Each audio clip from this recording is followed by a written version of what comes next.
नमस्कार, मैं डॉक्टर संतोष बिश्नोई हूँ।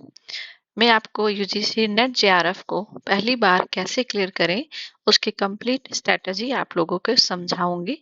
तो हम बात करते हैं सबसे पहले कि यूजीसी नेट यानी कि university grant commission national eligibility test एक राष्ट्रीय स्तर की परीक्षा है जिसे वर्तमान में एनटीए यानी कि नेशनल टेस्ट एजेंसी कराता है। इसका मुख्य उद्देश्य होता है सबसे पहले इस परीक्षा के माध्यम से असिस्टेंट प्रोफेसर बनने की योग्यता तय करना। दूसरा होता है जूनियर रिसर्च फेलोशिप यानी कि जेआरएफ के लिए चयन करना। और तीसरा होता है पीएचडी में प्रवेश हेतु पात्रता निर्धारित करना। तो ये तीन ही मुख्य उद्देश्य है यूजीसी नेट को आयोजित कराने का।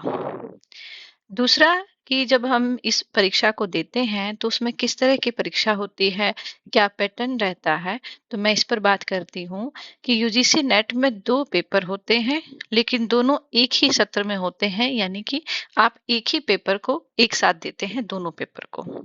सबसे पहला पेपर हमेशा उसमें होता है सामान्य पेपर, चाहे आपका मुख्य विषय कुछ भी रहा हो, सामान्य पेपर में जो सिलेबस होता है वो सभी का एक ही होता है। इसमें कुल 50 प्रश्न होते हैं जो कि 100 नंबर का होता है। अब ये प्रश्न रहता है कि इसमें किस प्रकार के प्रश्न आते हैं, तो मोटा मोटा जो है उसमें टीचिंग से, रिसर्च से, एप्टीट्यूड से, रीजनिंग भी होता है, उसमें कंप्यूटर भी होता है, जीके भी होता है, पर्यावरण से रिलेटेड भी क्वेश्चन आते हैं जिसका अपना एक अलग सिलेबस निर्धारित है, उसी में से प्रश्न पूछे जाते हैं। विषय आधारित जो प्रश्न होता है, जैसे कि यदि आपका हिंदी विषय है तो उससे संबंधित आपके 100 प्रश्न पूछे जाएंगे और कुल 200 नंबर का सेकंड विषय जो पेपर है वो होगा।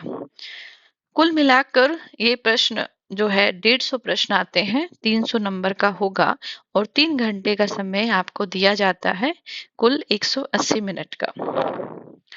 आगे जब मैं बताऊंगी कि इसमें हमें क्या ध्यान रखना है, तो सबसे पहले कि इसमें नेगेटिव मार्किंग नहीं होती।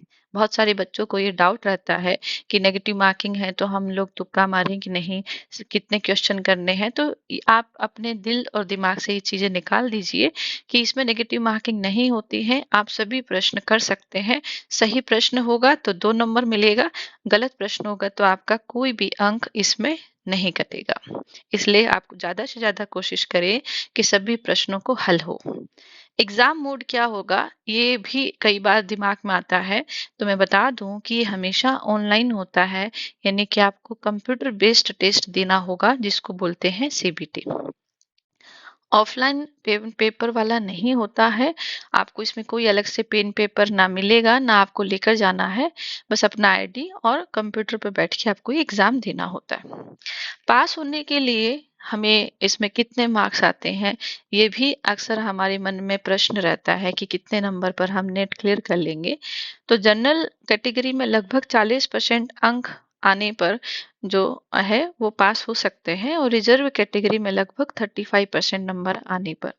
लेकिन ध्यान रखना है कि हमें इस परीक्षा में सिर्फ पास नहीं होना है, क्योंकि पास होने के लिए आपको सिलेक्शन कट ऑफ जो है वो निर्धारित होता है कि जितनी मेरिट ज्यादा जाती है उस समय उस सत्र में उतने ही बच्चे पास आते हैं। तो ये मिनिमम है, मैक्सिमम नहीं है।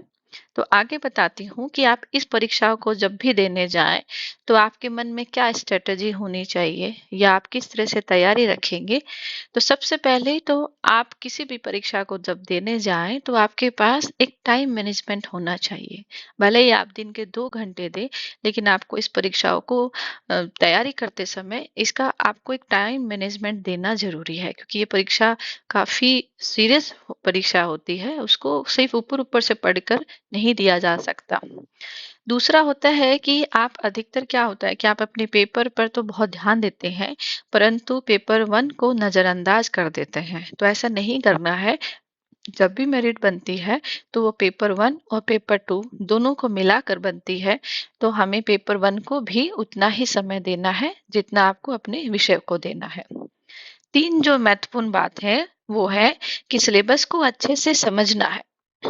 जब भी आप कोई परीक्षा दें तो आपको सिलेबस अच्छे से ध्यान होना चाहिए कि मुझे जो है उसको कितना पढ़ना है। तीसरा और चौथा जो तरीका वो होता है कि हम हमेशा सिलेबस को पूरा करने के बाद पुराने प्रश्न पत्रों को हल ज़रूर करें। पुराने पेपर को डाउनलोड करें, उनको कोशिश करें कि उनको हल करने की कोई और उनको पढ़ के जाएँ।